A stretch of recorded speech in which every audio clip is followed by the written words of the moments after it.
নমস্কার সবাইকে। দুদিন আগেই দোল গেল, আমরাও এবছর দোলে বাড়িতে বসে না থেকে চলে গেলাম শান্তিনিকেতন। দোলের সময় আমরা এর আগেও দুবার শান্তিনিকেতনই কাটিয়েছি আর ভীষণ এনজয়ও করেছি। এবারের দোলেও শান্তিনিকেতনের পলাশ, কৃষ্ণচূড়া, রাধাচূড়ো গাছগুলো আমাদের মনকে ভীষণভাবে টানছিল। শেষে মনস্থির করে তৎকালে ট্রেনের টিকিট কেটে দুদিনের ছুটিতে রওনা দিলাম শান্তিনিকেতন। দোলের সকালে আমাদের ট্রেন ছিল হাওড়া স্টেশন থেকে ঠিক সকাল 10টায়। ট্রেনের নাম শান্তিনিকেতন এক্সপ্রেস, হাওড়া থেকে ছাড়ে আর লাস্ট স্টপেজ বোলপুর। আমরা আগেই ঠিক করেছিলাম যে প্রথমে ঘর থেকে ক্যাবে করে সল্টলেক সেক্টর 5 মেট্রো স্টেশন যাব, তারপর সেখান থেকে মেট্রো ধরে হাওড়া নামব। এতে হাওড়া অবধি ক্যাবের টাকাও বাঁচবে আর সময়ও অনেকটা বাঁচবে। সেদিন সকালেই কলকাতা মেট্রো অ্যাপ থেকে সকালে মেট্রো শিডিউল চেক করে নিয়েছিলাম আর ক্যাবে বসে মেট্রোর দুটো টিকিটও কেটে ফেললাম। কিন্তু সেক্টর 5 মেট্রো স্টেশনে পৌঁছেই মাথায় হাত, মেট্রো দেখি বন্ধ, অথচ অ্যাপে মেট্রো শিডিউল অ্যাভেলেবেল দেখাচ্ছে। তখনও টেনশানে পড়ে গেলাম যে এবার টাইমের মধ্যে হাওড়া পৌঁছতে পারবো কিনা। সাথে সাথে আবার ক্যাব বুক করে রওনা দিলাম হাওড়া।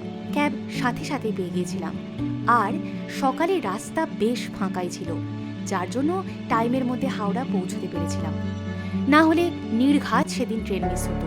যাই হোক, শেষে হাওড়া গিয়ে শান্তিনিকেতন এক্সপ্রেসে চললাম প্ল্যাটফর্ম নাম্বার 12 থেকে। তৎকালে এসি চেয়ার কারে দুজনের মোট ভাড়া লাগলো 1000 টাকার কিছু কম। ডান দিকে কাচের জানলায় সুন্দর সুন্দর দৃশ্য দেখতে দেখতে চললাম। কলকাতায় বহুতলের খাঁচায় আটকে থেকে প্রাণটা হাঁপিয়ে উঠেছিল খুব। ধানক্ষেত আর স্টেশনের পাশে ফুলে ভরে ওঠা বোগেনভেলিয়া দেখতে দেখতে বর্ধমান পেরিয়ে পৌঁছলাম বোলপুর। যখন পৌঁছলাম তখন ঘড়ির কাঁটায় দুপুর 12টা। আমাদের হোটেলটা বোলপুর স্টেশন থেকে প্রায় 2 কিলোমিটার দূরে, জামবনি বাস স্ট্যান্ডের ঠিক পাশে। হোটেলের নাম ক্লাব সেন্ট্রাল। ঠিক একদিন আগে বুক করেছিলাম অনলাইন। স্টেশন থেকে হোটেল অবধি পৌঁছে দিতে টোটো ভাড়া লাগলো 50 টাকা।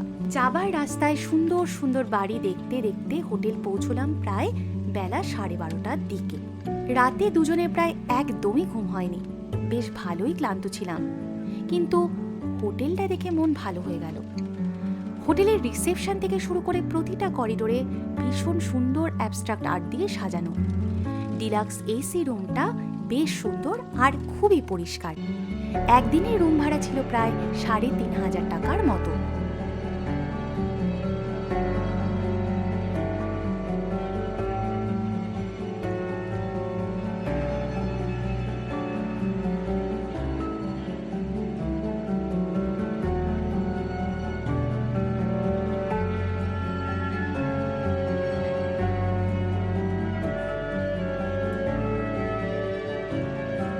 রুমে ঢুকে তাড়াতাড়ি ফ্রেশ হয়ে আর সময় নষ্ট না করে তাড়াতাড়ি বেরিয়ে পড়লাম। এবার কিন্তু শান্তিনিকেতনে তেমন ভিড় চোখে পড়ল না। বিশ্বভারতীর ভেতরে বসন্ত উৎসবে তো আর বাইরে ট্যুরিস্টদের এখন প্রবেশ নেই। তার উপর আবার এবার সোনাঝুরি হাটেও বসেনি বলে শুনলাম, সেই জন্যই হয়তো খুব একটা মানুষের ভিড় এবার ছিল না। যাই হোক, আমরা প্রথমেই চলে গেলাম সৃজনী শিল্পগ্রামে। এখানে দেখবার মতন বলতে প্রতিটা রাজ্যের যে স্পেসিফিক আর্ট ফর্মগুলো সেগুলো, উফ কি দারুণ! রং তুলিতে যেন প্রতিটা বাড়ি ভরিয়ে দেওয়া হয়েছে। আমাদের বাংলা তো বটেই, ওড়িশা থেকে বিহারের মধুবনীর সমস্ত আর্টের ঝলক আমরা পেলাম। একটু তাড়াতাড়ি পা চালিয়ে আর একটু এগিয়ে যেতেই দেখি অনেক দোকান তাদের কাঁথা স্টিচের সম্ভার, পোড়ামাটির গয়না, চামড়ার ব্যাগের অসম্ভব সুন্দর সুন্দর জিনিসের পসরা সাজিয়ে বসেছে। আর এখানে বহু মানুষের ভিড়।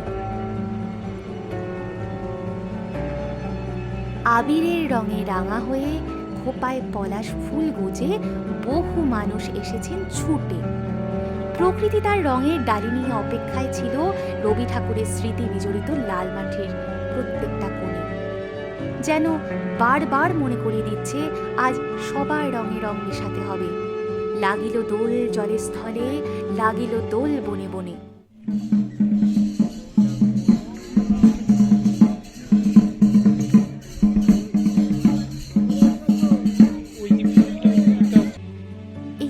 জলাশয়ের সামনে আমরা দুজনে কিছুক্ষণ বসলাম।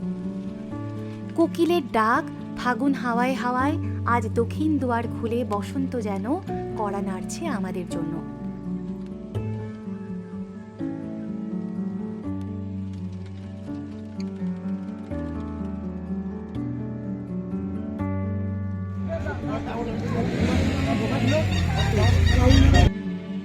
এরপর সন্ধ্যা নেমে এলো।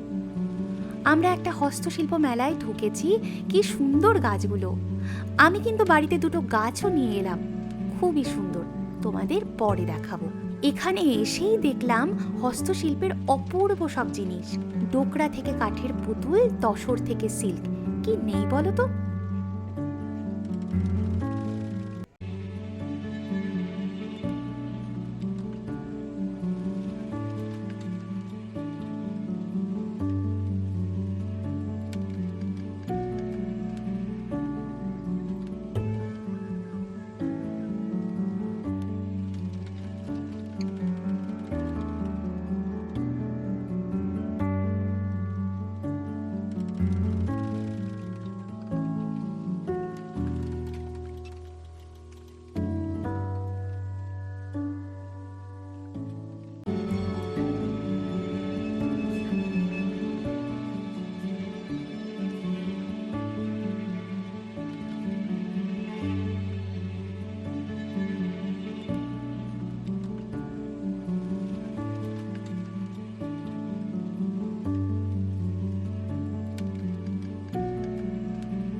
দুটো তন্দুরি চা খেলাম দুজনে।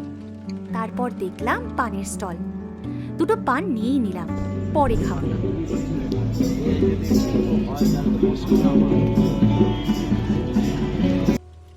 এই দেখো কত গয়না, কোনোটা ক্লে দিয়ে বানানো, আবার কোনোটা সুতোর কাজ।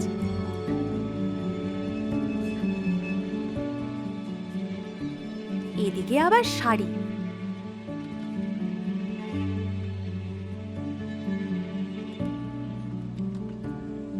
আর একটা নতুন জিনিস দেখলাম, সামনেই ঢেকি ছাটা চাল তৈরি হচ্ছে। তুলসী ভোগ থেকে শুরু করে তুলাই পাঞ্জি, কি নেই।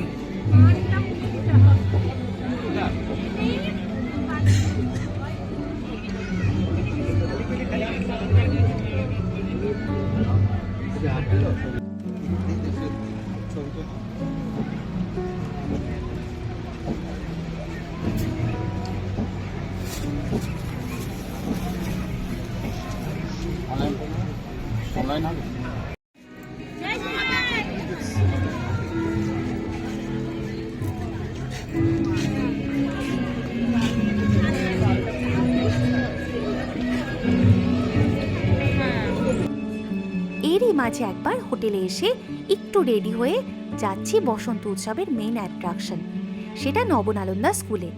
ওখানে আবৃত্তির একক অনুষ্ঠানে আসছেন শিল্পী ব্রততী বন্দ্যোপাধ্যায়। তোমাদের ঘরে আজকাল বসন্তের আনন্দ অভিবাদন পাঠাই দিলাম তার করে আমার বসন্ত গান। তোমার বসন্ত দিনে ধ্বনিত হোক ক্ষণতরে হৃদয় স্পন্দনে।